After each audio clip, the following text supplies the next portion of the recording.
Bismillahirrahmanirrahim. Assalamualaikum warahmatullahi wabarakatuh. Ikhwani wa akhwati rahimakumullah. Allah subhanahu wa ta'ala dan Rasulnya sallallahu alaihi wasallam banyak menyebutkan tentang keutamaan ahli ilmu dan para penuntut ilmu. Dan di mana Allah subhanahu wa ta'ala melimpahkan rahmatnya kepada mereka. Disebutkan hal tersebut di dalam banyak dari ayat-ayatnya, juga disebutkan oleh Rasulnya sallallahu alaihi wasallam di dalam banyak hadisnya yang sahih. Di antaranya adalah di mana Rasulullah sallallahu alaihi wasallam bersabda menyebutkan bahwasanya para orang-orang yang keluar rumah menuntut ilmu adalah di mana mereka berada selalu di jalan Allah sampai mereka kembali. Man kharaja liyatlubal ilma fahuwa fi sabilillahi hatta yarja'. Dan kemudian Rasul juga sallallahu alaihi wasallam menyebutkan bahwasanya di dalam hadis yang diriwayatkan oleh Muawiyah bin Abi Sufyan radhiyallahu anhu bahwasanya man aradallahu bihi khairan yufaqihu fid din.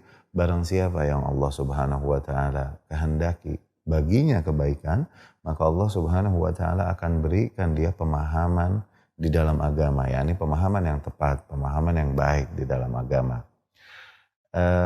Dan Allah Subhanahu wa taala merupakan sunnahnya atas kaunnya, atas alam semestanya adalah idza arada syai'an ja'ala lahu atau hayya'a lahu asbabah. Allah Subhanahu wa taala apabila menghendaki terjadinya sesuatu, maka Allah siapkan dulu sebab-sebab terjadinya hal tersebut. Tidak sekonyong-konyong Allah jadikan begitu saja, kalaupun Allah Maha mampu untuk menjadikan segala hal kun fayakun. Tapi kebiasaan Allah Subhanahu wa taala apabila menghendaki terjadinya sesuatu, Allah persiapkan dulu sebab-sebab terjadinya hal tersebut.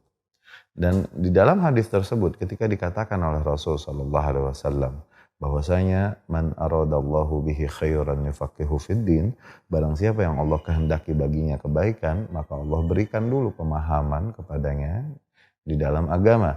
Tidaklah sekonyong-konyong Allah Subhanahu wa taala memberikan keilmuan dan pemahaman agama kepada seorang hambanya. Tidak demikian, namun Allah jadikan dulu sebab-sebabnya yang ada pada hamba tersebut. Di mana dijadikannya pada dirinya rasa penasaran untuk ingin lebih mengenal agamanya dengan baik.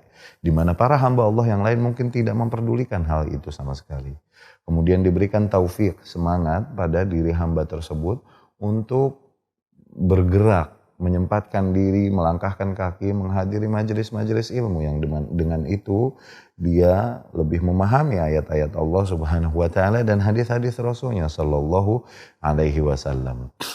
Dengan itu barulah Allah Subhanahu wa taala bukakan bagi hamba tersebut pintu-pintu keilmuannya, pintu-pintu pemahamannya, sehingga dia dapat lebih memahami dengan baik agamanya.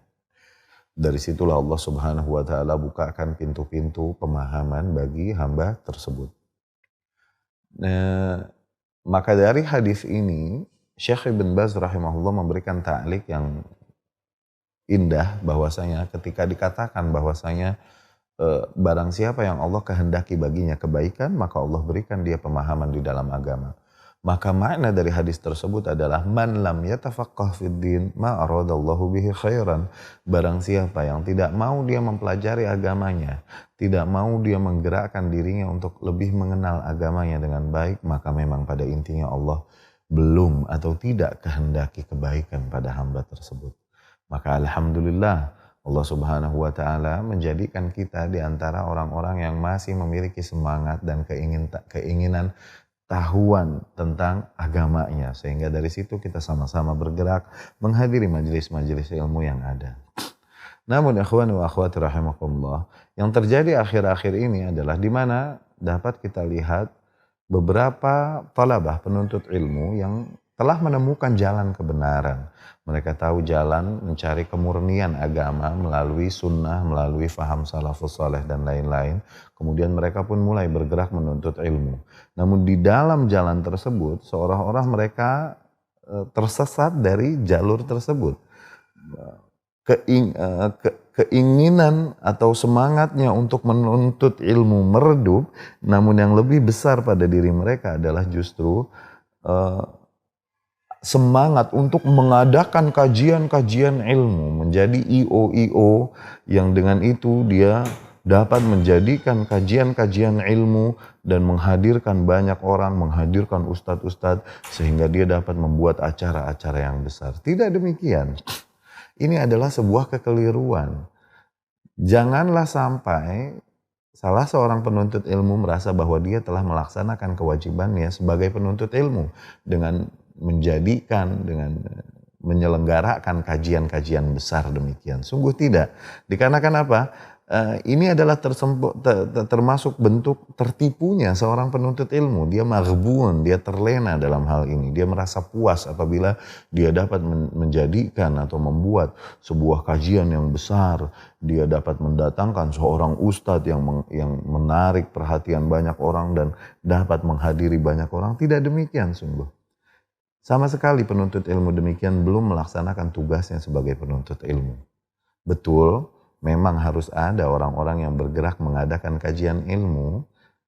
Itu adalah sifatnya fardu kifayah, namun tetap kewajiban dari tiap orang tersebut, bahkan para panitia yang mengadakan kajian ilmu itu pun, tugas mereka yang inti adalah menuntut ilmu tetap.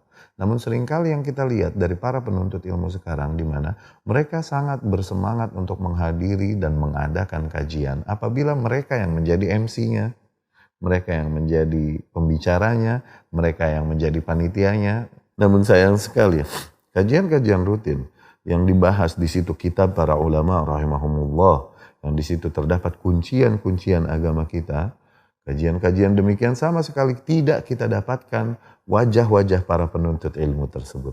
Dikarenakan apa? Dikarenakan mereka tidak menjadi panitia di situ. Dikarenakan bukan mereka yang mengadakan kajian itu, maka mereka tak mau untuk menghadiri kajian itu. Ini adalah kekeliruan yang terjadi pada kita sekarang.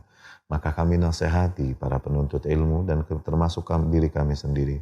Marilah sama-sama kembali ke jalan yang lurus, menghadiri kajian-kajian ilmu yang dibacakan di situ kitab-kitab para ulama rahimahumullah, kajian-kajian rutin. Dan jangan hanya menghadiri kajian-kajian yang sifatnya tematik atau tabligh akbar yang betul kita membutuhkan hal itu. Namun itu bukanlah inti agama.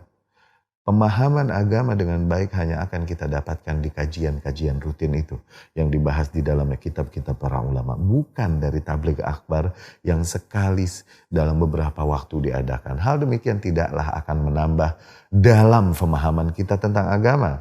Kita akan terus bertanya lagi kepada ustadz yang ada dalam permasalahan yang sama berkali-kali. Dikarenakan apa? Dikarenakan pengajian yang kita hadiri hanyalah tabligh akbar demikian. Tidaklah kita hadiri kajian-kajian rutin yang dengan itu kita lebih memahami kaidah-kaidah beragama. Dengan itu kita lebih memahami dhawabit beragama dengan baik. Maka ikhwani wa akhwati rahimakumullah, marilah kita saling menasihati diri kita dan kawan-kawan kita yang ada untuk kembali ke jalan yang lurus, untuk kembali ke jalan yang tepat sebagai para penuntut ilmu yang kewajiban mereka adalah menuntut ilmu, bukan mengadakan kajian ilmu. Dan janganlah pernah kita merasa bahwa kita telah melakukan kemuliaan besar dengan mengadakan kajian-kajian ilmu yang besar. Demi Allah, tidak. Hal tersebut adalah tipu daya syaitan yang membuat kita merasa puas dengan hal itu dan kemudian membuat kita lupa dan terlena dari kewajiban inti kita sebagai penuntut ilmu. Perhatikan mana skala prioritas di antara kewajiban-kewajiban kita. Jangan sampai seorang bapak atau seorang ibu melalaikan anak-anaknya dikarenakan kesibukannya dalam mengadakan kajian-kajian ilmu. Seringkali kita lihat juga terjadi bahkan beberapa kajian ilmu diadakan dengan gaya-gaya yang sungguh demi Allah tidak pantas diadakan acara demikian di dalam rumah Allah. Tidak pantas acara demikian dengan cara demikian, dengan gaya demikian disampaikan untuk menyampaikan ayat-ayat Allah dan hadis-hadis Rasulnya Shallallahu Alaihi Wasallam dengan yel-yel yang tidak pantas sungguh diucapkan oleh seorang penuntut ilmu dan diadakan di dalam rumah Allah. Hal-hal demikian, kekeliruan ini tidaklah asing terjadi bagi orang-orang yang tidak menuntut ilmu. Dikarenakan mereka hanya sibuk untuk mengadakan kajian-kajian dan menjadi IO dari kajian-kajian tersebut. Maka pantaslah mereka melakukan kesalahan dan kekeliruan demikian. Dan ketika ada salah seorang ustadz yang menegur mereka, maka ketahuilah bahwa ustadz-ustadz tersebut insya Allah meniatkan kebaikan untuk kalian. Bukan karena benci, bukan karena hasud. Janganlah hal ini kalian tangkap dengan salah dan kemudian kalian bersuudzon kepada para ustadz tersebut, kemudian kalian menghukumi keliru dan menyebarkan kabar yang tidak-tidak. Sungguh sekali-kali tidak. Para ustadz-ustadz tersebut hanya menginginkan agar kita kembali ke jalan yang lurus, agar kita kembali ke jalan yang tepat sebagai para penuntut ilmu. Aku lu qauli hadza wa astaghfirullah li wa lakum. Akhirul kalam. Assalamualaikum warahmatullahi wabarakatuh.